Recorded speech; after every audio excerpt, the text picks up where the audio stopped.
आज हमारे बीच में लोकतंत्र रक्षक सेनानी माननीय श्री सोनेलाल जी यादव और लोकतंत्र रक्षक सेनानी माननीय श्री यशवंत सिंह जी यादव स्टूडियो में उपस्थित हैं। विनम्र अनुरोध है कि आप लोग अपनी बात अपने साथ करें तो ज्यादा अच्छा रहेगा। आदरणीय श्री लोकतंत्र रक्षक सेनानी रक्षक का लोकतंत्र सेनानी है। धन्यवाद। हाँ भाई, बलवीर सिंह ने जो आपस में परिचर्चा करने के लिए बोलते रहिए कहा है, तो हम लोग समाज के जिस पहलू की तौर देखते हैं, चाहे राजनीतिक हो चाहे सामाजिक हो, वो हमें हर जगह इतना बड़ा बदलाव दिख रहा है कि हम लोग परेशान से हो जाते हैं। और इसी बीच में जो आज देश की स्थिति है, लोकतंत्र खतरे में है, तो हमें नजर नहीं आ रहा कि जो यूथ है उसमें एक ताकत पैदा होगी और इसका जो विरोध करेगा और 77 की तरह कोई बदलाव की रेखा खींचेगा। देखिए सोनेलाल जी, हम आप तो 75 के दशक में जो 74 से लड़ाई चली थी, 75 मतलब निर्णायक स्थिति में पहुंच गई थी, आर या पार की स्थिति में, लेकिन लड़ाई तो 74 से शुरू हो गई थी। हम लोग उस समय फिर भी आज की अपेक्षा मैं तो कहूंगा इतनी तानाशाही या लोकतंत्र की इतनी हत्या, इतना भ्रष्टाचार उस समय 74 और 75 में भी नहीं था। क्योंकि हम लोग आंदोलन करते थे जगह जगह और कहीं हम देखते थे डीएम सीडीओ, अगर ये इनकी पत्नियां मार्केट में सरकारी गाड़ी का उपयोग करती थी तो हम लोग घेर लेते थे, कहते थे ये कैसे जनता के लोग करते जनधन का दुरुपयोग। सारी लड़ाइयां लड़ी और आपातकाल में भी इतनी भ्रष्टाचार, इतनी तानाशाही, इतनी गुंडागर्दी नहीं थी। आज तो आप देखते हो पूरा समाज में इतना प्रदूषण फैल गया है, समाज को कई खेमों में बांट दिया है, धर्म के आधार पर, जाति के आधार पर। आप देखते हो अगर कोई भी मुस्लिम अगर है तो उससे अगर छोटा अपराध हो गया तो उसको बड़ी सजा है। वही अपराध सरकार समर्थक जातियां करती हैं तो उनके खिलाफ कोई कार्रवाई नहीं होती। अभी आपने देखा होगा एक कानपुर में एक व्यक्ति था बाबू सिंह यादव का। बाबू सिंह यादव की संपत्ति लोगों ने लिखा ली और फर्जी चेकें दे दी, चेकें कैश नहीं हुई। वो रोते रोते हड़ गया, उन माफियाओं के खिलाफ कोई कार्रवाई नहीं और उसकी पूरी जमीन पर उन्होंने कब्जा करके मकान बनवा दिए। अंतोगत्वा उसको आत्महत्या करनी पड़ी। भाई माफियाओं के खिलाफ, भू माफियाओं के खिलाफ कहते हैं बड़ी सख्त कार्रवाई होती है, क्योंकि वो माफिया ज्यादातर ऐसे थे जो सरकार समर्थित थे और भारतीय जनता पार्टी के नेता थे, इसलिए उनके खिलाफ कोई कार्रवाई नहीं हुई। वो बेचारे की बाबू सिंह की जान चली गई। नहीं, इसी बात पर सुखराम सिंह का फोन आया, बोले वहां तमिलनाडु में बहुत बड़ी, वाकई की बहुत बड़ी रैली हुई है, 5-6 लाख लोग इकट्ठा हुए यादव महासम्मेलन में। हमने कहा ऐसा है कि ये बाबू सिंह की हत्या हो गई और यादव महासभा बनाए घूम रहे हो सब, ये क्या जांच नहीं सकते हो, लड़ नहीं सकते हो? भाई तो किस मर्ज की दवा यादव महासभा और इनके जो और पदाधिकारी इनको कप्तान सिंह घुमा करते हैं, क्या कर ले करेंगे? नहीं, देखिए हमारा मतलब किसी जाति से नहीं मतलब है, हमारा मकसद ये है अन्याय अत्याचार किसी जात के ऊपर हो, चाहे वो मुस्लिम हो, माइनॉरिटी का हो या दलित समाज का हो, पिछड़ा हो, अंगड़ा हो, इससे नहीं। अन्याय चाहे सत्ता का व्यक्ति करे, चाहे प्रतिपक्ष का व्यक्ति करे, प्रतिपक्ष को फर्जी फंसाया जाता है। आप इरफान सोलंकी का मामला ले लीजिए, कुछ नहीं था, और फर्जी उसको फंसा दिया गया। तो आज लोकतंत्र बहुत खतरे में। आप देख रहे हैं कि लोकसभा में क्या हुआ है, ये कोई मामूली घटना है? जाति का नाम लेकर के इस ढंग का किया जा रहा है। वो एक वही का जो है ना प्रधानमंत्री का आया, ना वो जो अध्यक्ष है लोकसभा का, कोई प्रतिक्रिया नहीं। देखिए सोनेलाल जी अनैतिक लोग हैं। हमारी संघ पृष्ठभूमि के एक व्यक्ति से बात हुई, अच्छे व्यक्ति हमारे मित्र हैं व्यास जी, राजा राम व्यास। उन्होंने एक्सेप्ट किया कि वर्तमान परिस्थितियों में भारतीय जनता पार्टी का नेतृत्व जिनके हाथ में है वो लोकशाही पर विश्वास नहीं करते हैं, वो छल कपट दंड फंद किसी तरीके से सत्ता मिले इस विचारधारा के हैं।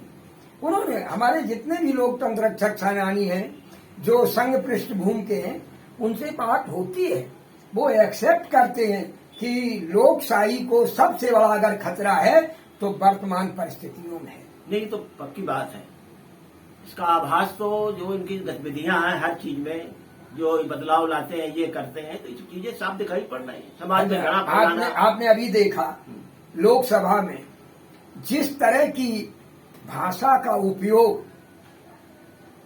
एक सांसद कर रहा है और इसके खिलाफ एक भी कार्रवाई नहीं हुई। और आपने देखा हो, मैं कोई कांग्रेस समर्थक नहीं हूं, ना मैं राहुल का भक्त हूं, राहुल ने केवल ये बोला कि मोदी नाम के सब चोर होते हैं और उसको संज्ञान में लिया और पूरी नहीं ऐसा नहीं कहा। उसने पहले ये कहा कि नीरव मोदी फलाने मोदी जो नहीं पैसा लेके भाग गए हैं उनका नाम लेते हो तो हंसी में उसने कहा क्या मोदी सब चोरे होते हैं क्या? मतलब दूसरा उसमें कोई जाति प्रत्यक्ष को छोड़िए, वो सदन के बाहर की और उसका केवल वीडियो क्लिपिंग और जिसमें कोई भी कार्रवाई नहीं होना चाहिए क्योंकि ये सत्य है भाई। कई मोदी नाम के व्यक्ति चुनाव चल रहा है, चुनाव में भाषण था तो चुनावी भाषण था। तो आपने देखा ये इतने अनैतिक हैं। और न्यायपालिका को मैं क्या, वर्तमान न्याय प्रमुख न्यायाधीश है, उन पर तो इस देश को बड़ा गर्व है और लोकतंत्र की रक्षा करने का दायित्व भी वर्तमान परिस्थितियों में ऐसा बन गया है कि वही लोकतंत्र को बचा सकते। इस तरह की आम लोगों की धारणा बन गई है। तो क्या आपने महसूस किया, देखा है कि जो न्यायपालिका में जो नीचे स्तर पर है वहाँ इस टाइप के लोग आ रहे हैं, इतने गंदे लोग आ गए हैं, इतने गंदे लोग आ गए हैं जो न्यायपालिका में भी मतलब सरकार के नाजायज निर्णयों का भी समर्थन करते हैं। आपने देखा जिस तरह से जो अभी हम राहुल की बात कर रहे थे कि राहुल का कोई अपराध नहीं था और उनको, राहुल जी को इसके बाद भी सजा दे दी गई और संसद सदस्यता चली गई। जो आदमी खुला किसी धर्म विशेष पर टिप्पणी कर रहा है और सदन के अंदर कर रहा है, ओम बिरला की उपस्थिति में कर रहा है, हमारा तो ऐसा लगता है कि ओम बिरला जी ने जो उत्तरदायित्व उनको मिला है और जैसे कहा जाता है कि अध्यक्ष बनने के बाद वो किसी दल का नहीं रह जाता है, ओम बिरला आज भी विचारधारा से बंधे हैं, दल से बंधे हैं। अध्यक्ष का जो नैतिक उत्तरदायित्व होता है, जो अध्यक्ष का कर्तव्य होना चाहिए, उस कर्तव्य का पालन करने में वो असफल सिद्ध हुए हैं।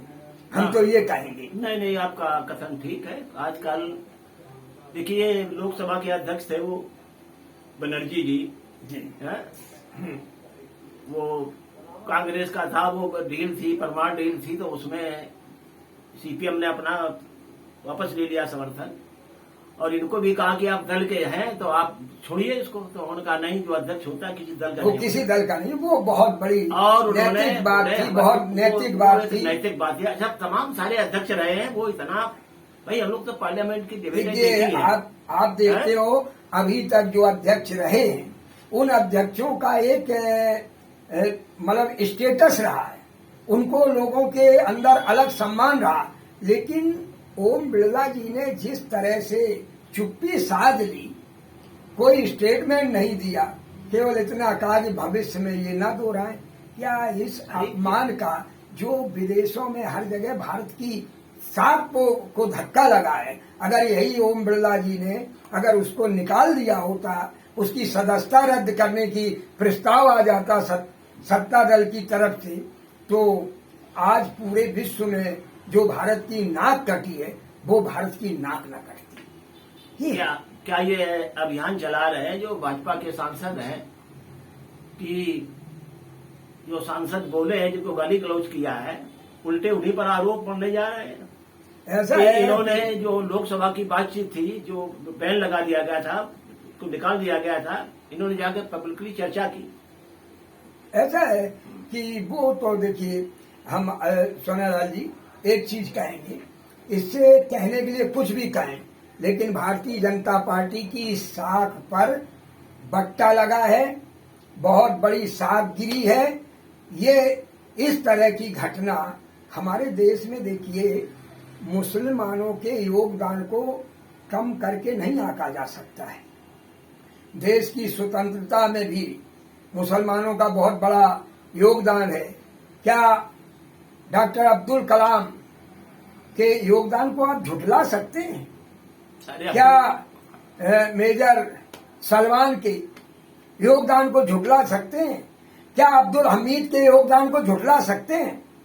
जब इन योगदानों को आप नहीं झुठला सकते, इनका एक देश की, क्या आज तक अगर ये कहते गद्दारी वाली बात, तो आपने देखा है तमाम हिंदू देश के दस्तावेज बेचते हुए पकड़े गए, और वक्त आने पर मुसलमानों ने भी देश के प्रति अपनी वफादारी सिद्ध की है।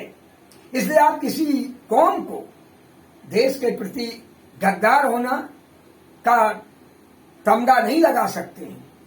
कभी भी इस चीज को नहीं स्वीकार किया जा सकता है। देखिए सोनालाल जी, आप देखते होंगे इसका मकसद केवल हिंदू मुस्लिम करके चुनाव जीतना सरकार का मकसद है। ये सरकार का एक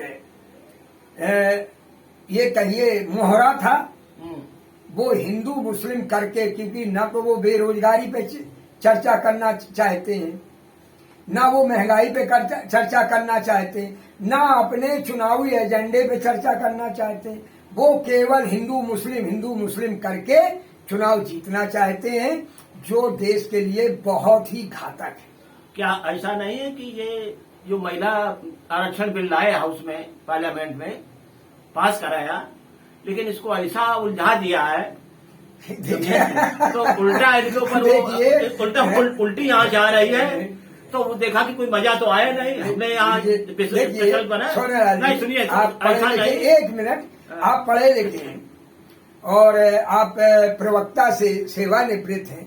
देखिए भैया, जब उसको 28 के 29 के पहले उसको लागू नहीं किया जा सकता है, और आप देखिए विशेष सत्र बुलाया, जब वो लागू होना है उसको 29 में जब 29 में लागू होना है, तो उसको आप 29, अरे बीच में तमाम सत्र आते उसमें करते, विशेष सत्र क्यों मिलाया? देखिए ये काला ऑर्डिनेंस है, ये बिल जो पास हुआ ये काला बिल है। इसमें दलित पिछड़ों, आपको शायद मुलायम सिंह, क्योंकि हम लोग लोहिया के अनुयायी हैं, लोहिया के समर्थक हैं, तो आपने देखा होगा माननीय मुलायम सिंह जी हों या लालू प्रसाद जी हों या रामविलास पासवान जी हों या नीतीश कुमार जी हों, इन सब ने एक बात हर बार रखी है कि भाई ये महिला आरक्षण बिल है, इसमें पिछड़ों, अल्पसंख्यकों और दलितों को भी भागीदारी दी जानी चाहिए। मुलायम सिंह ने तो बड़ा साफ उस समय कर दिया था कि अगर ये बिल लागू हुआ बिना इन कमजोर जातियों के आरक्षण के, तो हम सरकार से समर्थन वापस ले लें। वो तो कई बार टाला गया, और कई बार इसीलिए टाला गया कि इसमें प्रावधान दलित, माइनॉरिटी और पिछड़ों को हक की बात थी। अच्छा, आज हमें इस चीज का बड़ा अफसोस है कि सारे दलों ने समर्थन कर दिया। माननीय मुलायम सिंह का की जो सोच थी, उनकी जो विचारधारा थी, तो हम सोनेलाल जी क्या कहेंगे कि ये भटकाव में आ गए का? नहीं, इनको विरोध करना चाहिए। करना चाहिए था। नहीं, विरोध नहीं किया, केवल बात कही अपनी, लेकिन ऑर्डिनेंस के बिल के पक्ष में नहीं, संशोधन प्रस्तुत करना चाहिए था। संशोधन प्रस्तुत करना चाहिए। ये हमारा संशोधन है ना करना, आश्वासन देते तब जाकर के उसमें करते। हाँ, तो ये तो हम तो नहीं मानेंगे कि ये लोग अपनी जगह सही हैं। ये माननीय मुलायम सिंह का जो मूल सोच थी, देखिए खाटी नेता थे, जमीन के नेता थे माननीय मुलायम सिंह। वो पिछड़े दलितों, अल्पसंख्यकों के दर्द को अच्छी तरीके से जानते थे, इसलिए उन्होंने अपने जीवन भर इस बिल को पास नहीं होने दिया। उन्होंने सबसे ज्यादा संघर्ष किया और हमारे तमाम नेताओं ने सदन में इस बिल को ताकत के आधार पर भी रोकने की कोशिश की। बिल की प्रतियां भी फाड़ी गईं, लेकिन पहली बार ये आनन फानन में, चूंकि सत्ता दल का राक्षसी बहुमत है, इस राक्षसी बहुमत के सामने वो नहीं टिक पाए और उन्होंने भी ये समर्थन कर दिया। मैं तो ये कहूंगा, बताइए इसमें क्या आपकी राय है? नहीं, हमारी राय इसमें ये है कि जो ये हौच पौच कर रहे हैं ना ये महिला का, लेकिन ये जो इंडिया गठबंधन है ये पहले से निर्णय ले चुका है कि जाति जनगणना कराएंगे, जिसकी जितनी संख्या है उसके अनुसार सीटों का समायोजन। अरे आज बड़ी आश्चर्य की ये हो बात नहीं रहा है। देखिए भाई देखो, ऐसा है कि इन्होंने कोई 4-5 बिल को लाने थे जो उन्होंने चर्चा किया सांसदों के बीच में, कमेटी जो इनकी होती ना वो, इसके बाद भी चारों बिल नहीं आए। इनका कोई और गुप्त एजेंडा था जो लाना चाहिए, इनकी हिम्मत नहीं पड़ी, तो इन्होंने महिला वाले को कर दिया आखिर लास्ट में। हाँ, नहीं, वो तो उनका होता ये एजेंडा में नहीं था। One nation one election. और वो एक तो ये वो लागू करना चाहते थे, को बना दिया ना कि वो आगे कुछ करेंगे, और तो हिम्मत दूसरा नहीं पड़ी। वो लाना चाहते थे ये चुनाव आयोग बार। हाँ, ये दो चीजें उनका मेन लक्ष्य था, लेकिन बाद में ये हिम्मत नहीं जुटा पाए और आकर के अच्छा महिला वाला ऐसा उलझा दिया है कि इसका कोई श्रेय नहीं है, बेकार हो गया। उसका कोई मकसद ही नहीं है, इसलिए भाई जनगणना होगी, उसके बाद नहीं आ गए, ना लगता है होगा। इसीलिए समाजवादी पार्टी ने ये जान लिया कि हाँ, ये बिल लागू नहीं होना है। इसलिए उन्होंने भी कहा हम क्यों हो कि हम इन्हें समर्थन नहीं दिया, तो बोले ठीक है हमारा भी समर्थन। जब लागू होना ही नहीं है तो समर्थन काहेगा महिला बिल, काहेगा विशेष सत्र, और कितने धन की बर्बादी हुई। और एक और बताएं आप भाई, जनता में उन्होंने गेंद फेंक दी कि भाजपा आरक्षण नहीं चाहती है पिछड़ी महिलाओं का, है विपक्ष ने, और हम जब हमारी सरकार बनेगी तो हम इसको जनगणना कराएंगे, उसके संख्या के आधार पर नौकरियों में, सीटों में आरक्षण देंगे। कोई भी आरक्षण जब होता है, जब तक उसकी गणना नहीं, जनगणना नहीं, तब तक आरक्षण आप दे नहीं सकते हो। आपने देखा होगा पहले काका कालेलकर आयोग बना था, उसमें जनगणना के आधार पे वो काफी दिन लागू नहीं हुआ, तो इस ग्राउंड पे काका कालेलकर आयोग को निरस्त किया गया था कि ये इतना समय हो गया है, इतने समय में आप जो है लागू नहीं कर पाए, तो नई जनगणना, इसलिए मंडल आयोग बनाया गया। नहीं, इसके बाद 15% का उसी काका कालेलकर के रिपोर्ट के आधार पर हाँ वो चलता रहा, लेकिन दोबारा जब आया तो ये हुआ कि मंडल आयोग बनाओ, जनगणना कराओ। वही सन 31 की जनगणना को आधार मान करके और फिर उसमें बढ़ा करके प्रतिशत आबादी। अब जब ये जनगणना हो जाएगी, उसमें जनगणना में बाकायदा ये परिसीमित हो जाएगा किस किस लोकसभा में महिला संख्या अधिक है, उन्हीं को महिलाओं के लिए आरक्षित किया जाएगा, जो नियम है आरक्षण का। तो अब जब वो हुआ नहीं है तो महिला आरक्षण का तुक क्या है, हमें समझ में नहीं आती। विशेष सत्र क्यों बुलाया गया? देखिए, ये नई लोकसभा में दो बहुत बड़े अपशकुन हो गए। अपशकुन तो वही गया। देखिए, पहली जिस 4-5 लोग बीमार हो गए वहाँ, उसका ऐसा जिस लोकसभा में महिला आरक्षण बिल लागू हुआ, उस लोकसभा का जिस दिन उद्घाटन हुआ, उस दिन जो महिला खिलाड़ी थी उनको रोड पे घसीट घसीट मारा गया। तो महिलाओं का सम्मान तो उसी दिन तार तार हो गया जिस दिन इसका उद्घाटन हुआ था। दूसरा, आप इसकी शुरुआत उसने की, उस सांसद ने, जो सांसद है वहां की सांसद को कहता था ये तो वैशाली की नगर वधु है। किसने उद्घाटन किया है इसका भाषण का? भाजपा की ओर से वो दुबे सांसद जो है, अरे वो तो बहुत नालायक है। और उससे जो महिलाओं की इज्जत को तार तार कर चुका, वो महिला कल्याण पे बोलेगा। ये भाई देखिए, कहते हैं मोदी उस मुद्दे पे बोलते हैं जिसमें उनको उल्टा चलना होता है। जो मोदी जी कहे उसका उल्टा करते हैं। ये एक मतलब आम धारणा जनता के बीच में भी पहुंच चालान गई। न करवा दो, सबके बैठो तो साथ में। तो जनता के बीच में ये धारणा पहुंच गई है प्रश्न तुम करो, कि जवाब हम लोग मोदी देंगे। जो कहता है हाँ, उसके और उल्टा तो- करते हैं। हाँ। अभी एक दिन आपने सुना, हाँ, भोपाल में बोल रहे थे मोदी जी, हाँ, कह रहे थे हाँ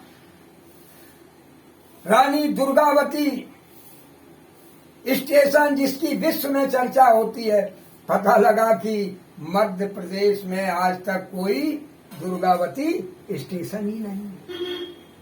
ऐसे ही बोला भागलपुर में पीजीआई खुल गया है, बोले वहाँ जगह तक एक्वायर नहीं और पीजीआई में लोग इलाज करा रहे हैं। वैसा जो हबीबगंज स्टेशन थी भोपाल में, बड़ी स्टेशन थी ना, हाँ भोपाल, वो दुर्गावती के नाम से करती गौड़ अभी की नहीं है, करने का प्रस्ताव चल रहा है, जबलपुर जिले में ना, भोपाल में है। हाँ, भोपाल में तो अभी स्टेशन किया नहीं गया। सेंटर है, और बड़ी भोपाल में सबसे बड़ी वो हबीबगंज है। हबीबगंज, लेकिन हाँ। अभी तक बदला नहीं गया है, तो उसकी चर्चा क्यों कर रहे हैं जब बदला नहीं गया? जब बदला नहीं गया, स्टेशन का नाम नहीं बदला गया, कोई प्रस्ताव नहीं है। अब सुना है वहाँ के सांसद और रेल अधिकारी अब उस पर चर्चा कर रहे हैं। हाँ, नहीं आप लोगों ने हाँ, इमरजेंसी काल में अपनी बहुत सेवाएं दी। खत्म होते लोकतंत्र को आपने जिंदा रखने के लिए जेल में बड़ी बड़ी यातनाएं सही, और इतना वक्त बीत गया, आपको खिताब भी मिला लोकतंत्र रक्षक होने का, सेनानी होने का। अब मैं ये जानना चाहता हूं कि क्या वर्तमान समय में लोकतंत्र जीवित है?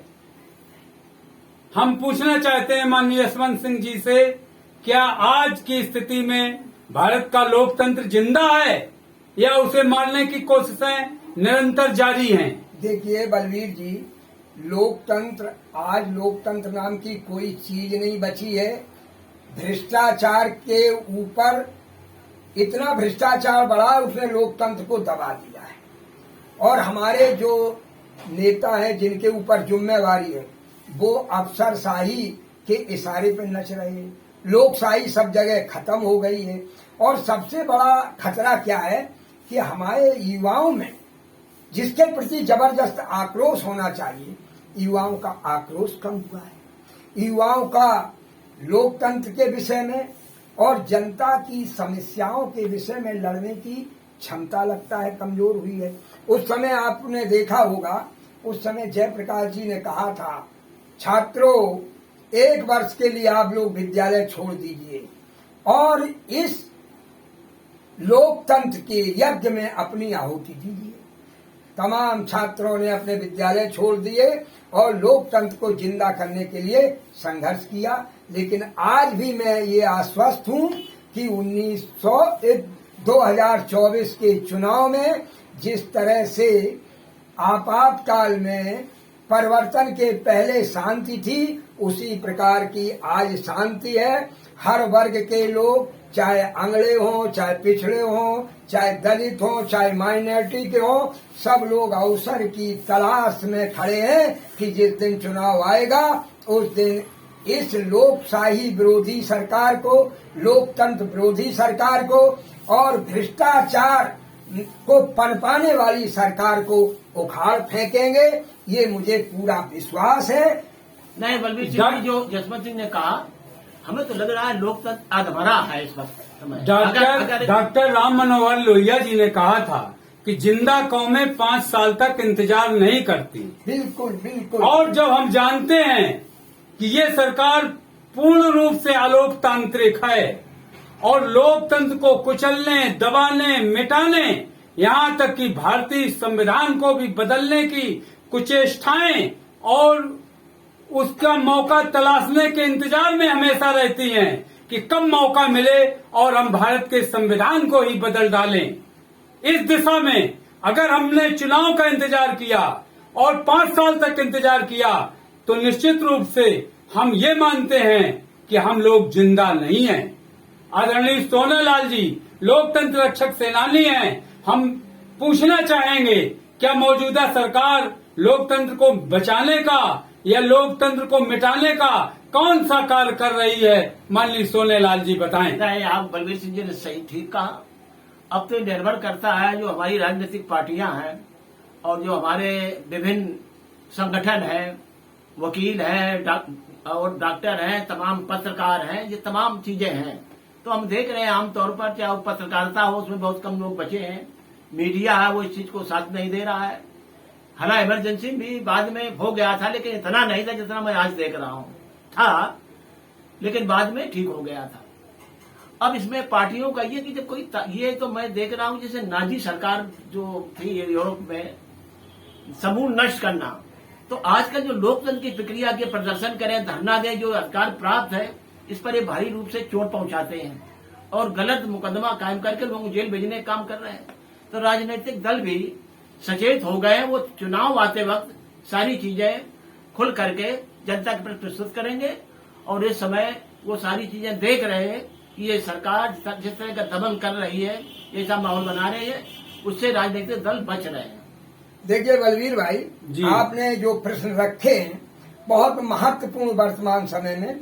लोकतंत्र रक्षक सेनानी होने के नाते हमने जब से ये तानाशाही शुरू हुई संघर्ष किया, हाई कोर्ट में भी मौलिक अधिकारों को लेके आपने देखा होगा हमने रिट डाली, हमारे खिलाफ कई मुकदमे लिखे गए थे जो हमारे अभिव्यक्ति की आजादी के खिलाफ, उनमें सब में हम जीते। 2 ऑपरेशन हुए, फिर भी मैं संघर्ष में कहीं पीछे नहीं रहता हूं, संघर्ष के लिए बराबर तैयार हूं। और जहां तक आपने कहा कि वर्तमान परिस्थितियों में, तो वर्तमान परिस्थितियों में देखिए हमारे राजनेता, जमीन के नेता, जमीन के कार्यकर्ता गायब हुए हैं। अब ट्वीट की संस्कृति आ गई है और नेता ऊपर से टपक रहे हैं, नीचे से नेता नहीं बन रहे हैं और ज्यादातर लोग पूंजीपतियों के हाथ में राजनीति की बागडोर चली गई है। इससे पूंजीपति अपने धन को बचाने के लिए सत्ता के सामने समर्पण कर देते हैं। जो सत्ता के सामने, चूंकि आपने देखा तमाम राजनीतिक दलों के जो पूंजीपति थे वो सब एक जगह पूरे भाजपा में भग गए और जितना करप्ट से करप्ट व्यक्ति था, उन्होंने कहा एक अच्छाई की है मोदी ने। आपको बता दें कि मोदी ने क्या किया है कि जितने सफाई करने के लिए सारा कूड़ा कचरा भारतीय जनता पार्टी में इकट्ठा कर दिया। जितना भ्रष्ट व्यक्ति था, जितना भी आर्थिक अपराधी था, जिनके ऊपर बड़े बड़े घोटालों की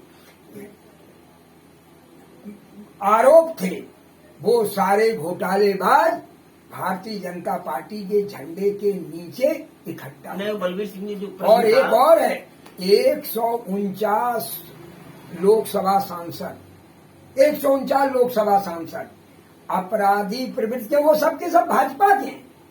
ये पोजीशन है। जितना भी किसी दल में भी व्यक्ति था, अगर वो अपराध से कहीं से जुड़ा था तो उसने तुरंत उन दल से इस्तीफा देके वो भारतीय जनता पार्टी में सम्मिलित हो गया। तो कम से कम एक है कि हम तो ये आशा करेंगे 2024 के बाद उस कूड़ा को उठा के बाहर फेंकने में अगर विपक्ष एकजुट हो। लेकिन कहीं ऐसा ना हो जाए, मुझे तो ये भी डर लगता है, वो सारे जो कचरा आज बीजेपी में इकट्ठा हुआ है, सत्ता बनते वो कचरा कहीं इंडिया गठबंधन में ना इकट्ठा हो जाए कि वो कचरा ही दिखाई दे फिर भी। इसलिए हम तो कहेंगे कि इंडिया के नेताओं को सद्बुद्धि दे कि वो इस कचरा को इकट्ठा न करें। 24 में परिवर्तन निश्चित है, परिवर्तन को कोई बचा नहीं सकता है, क्योंकि नई लोकसभा के एक ज्योतिषी बता रहा था, उस ज्योतिषी को सुनते हैं। यद्यपि मैं पाखंड और अंधविश्वास में भरोसा नहीं करता हूँ, लेकिन उसने जो बातें कही वो बड़ी सही सिद्ध हुई है। संजय शर्मा के साथ जो कौन नारायण है, एक ज्योतिषी, वो आते हैं पर चर्चा में। उन्होंने कहा नई संसद का शुभारंभ अशगुन से हुआ है, क्योंकि उस दिन लोकतंत्र की पहली हत्या हुई थी, जब हमारी बेटियां कड़ोरी गई थी, खींची गई थी, उनको अपमानित किया गया था। दूसरा, उस दिन जो हमारे दानिश अली सांसद हैं, माइनॉरिटी से थे, उनको अपमानित किया गया। ये तमाम अपशकुन ये सदन ले बैठा है। इन्हीं शब्दों के साथ मैं आपका आभार व्यक्त करता हूं कि आदरणीय सोनेलाल जी के साथ मुझे चर्चा का अवसर दिया। कुछ अपने पुराने खट्टे मीठे अनुभवों पर भी चर्चा हुई। धन्यवाद। और मैं कहूँगा लोकनायक जी की उस पंक्ति को आज भी संस्मरण करें, संपूर्ण क्रांति का बिगुल बजा दो, जाग उठी तरुणाई है, तिलक लगाने क्रांति द्वार पर आई है। सत्ता बोलो भारत माता की जय, भारत माता की जय, भारत माता की जय।